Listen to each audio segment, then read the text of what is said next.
modafinil. These drugs are used to boost the concentration of individuals suffering from attention deficit disorder and only available with a medical prescription. Given the ease with which they can be obtained in America, they are being abused by healthy college students to enhance their academic performance.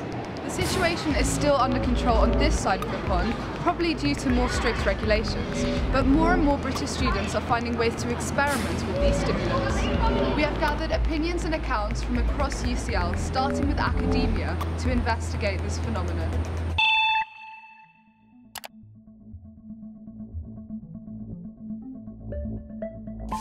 Well, amphetamine, beginning of the 20th century, just before the First World War, 1910, something like that. And it's related to naturally occurring chemical called ephedrine, it comes out of plants.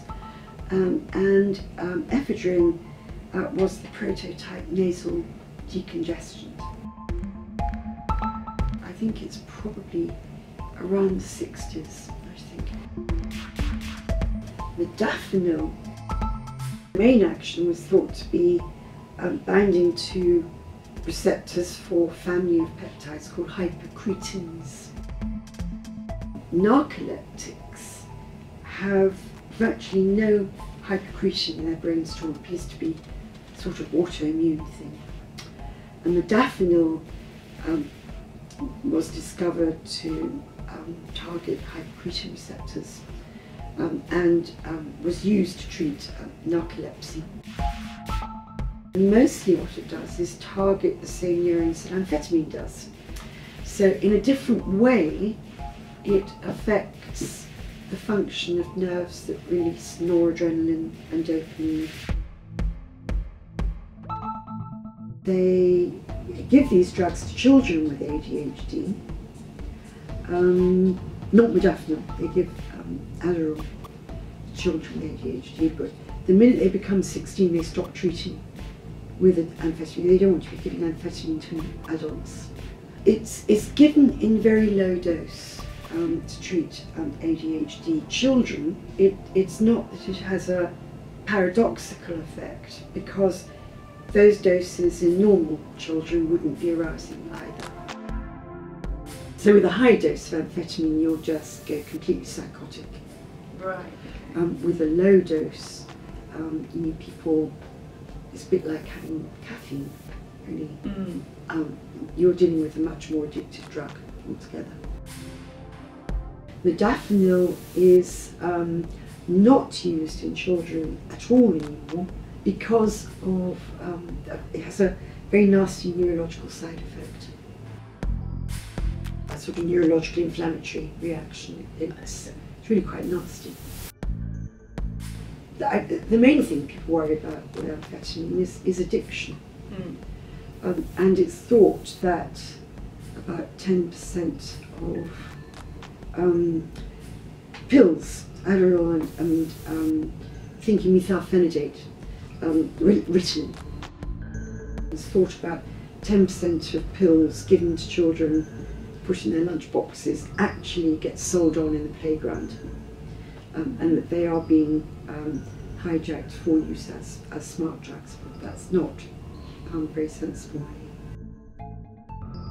I mean, they increase arousal, so they do improve performance, but the evidence is you make mistakes at the same rate. You get better.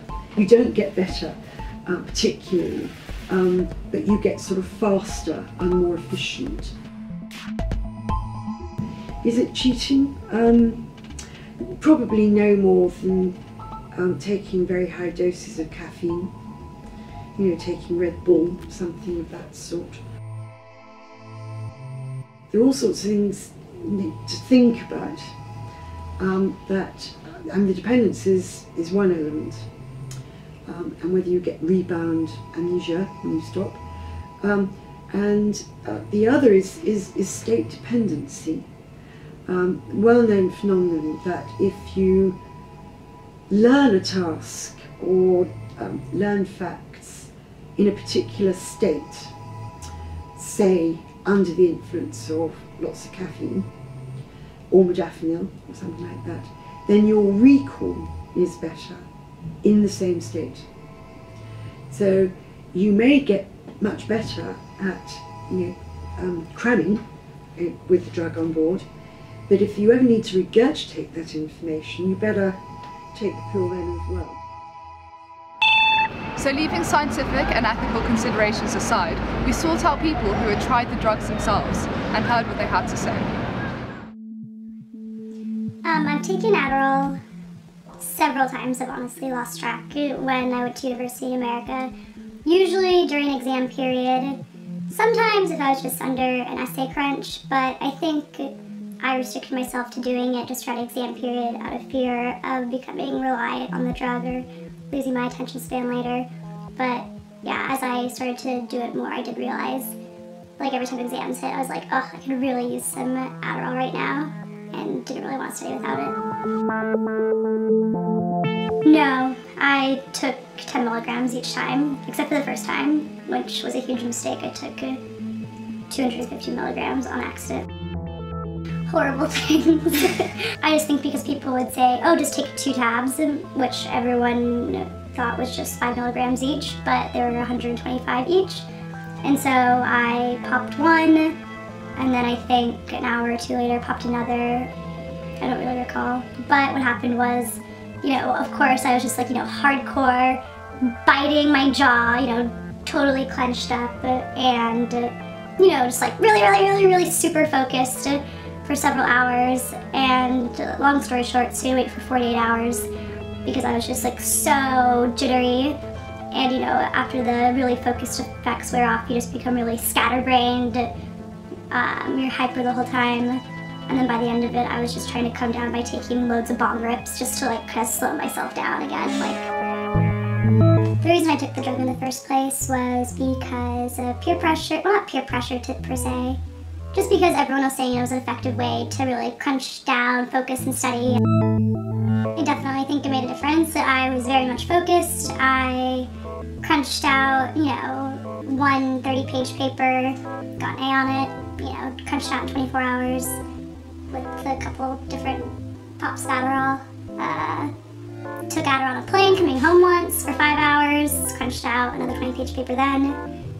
But I think the only thing with Adderall is that when you take it, for me at least, I feel like I was not as creative as I usually am, but just really focused on what I'm doing, but not necessarily my most creative. So I think the work is compromised in that regard, definitely enhanced by the fact that I'm meeting deadlines. Adderall is much harder to obtain in the UK, but alternatives do exist, and an increasing number of students are trying out similar drugs. I started off by taking half of modafinil, shared it with my friend. I took modafinil last year. I took some modafinil. It made my heart speed up, and then I was like, oh, here we go, when it was nothing. For me personally, it didn't really have any effect. I didn't find anything noticeable at the time. I could just look back after a few hours and see a lot more work than I would normally. I think I just heard that it's meant to be this crazy study drug that if you take it, you do really well. And I'd read a few articles online that said that it was a really helpful study tool. So I think I had it slightly on a pedestal, thinking that it was going to fix all my revision problems, when actually it didn't really do anything and I was still in the same shitty position. It was through a friend who'd got it off the internet. It was off a Czech medical website. It didn't seem particularly legit. It was about 30p a tablet, which is enough for one day. So No. I wouldn't say it improved my performance of studying, but it definitely meant I could put my head down for longer, so I could study for a lot longer at a time without being distracted. In theory, it was meant to make me concentrate loads and be able to really focus on my work and, lose track of time because I'd be that engrossed. But instead, I just got minor heart palpitations, went to my friend, asked if she could concentrate. We both couldn't, so then we decided it didn't work. I know a lot of people are taking this drug. Mostly said it was really good. I had a friend who took his brother's Ritalin, was able to work out an entire portfolio of work in 24 hours, but he said he didn't sleep and had something that he likened to a come down after it. Yeah, I think I'm planning on doing it this year as well. I would definitely take some form of study drug again if I could verify the source. Hell yes. Hell yes. Shit is great to study with. Sadly in the UK no one has a prescription, because in the US you can get that off of anybody because every single person has a prescription for Adderall.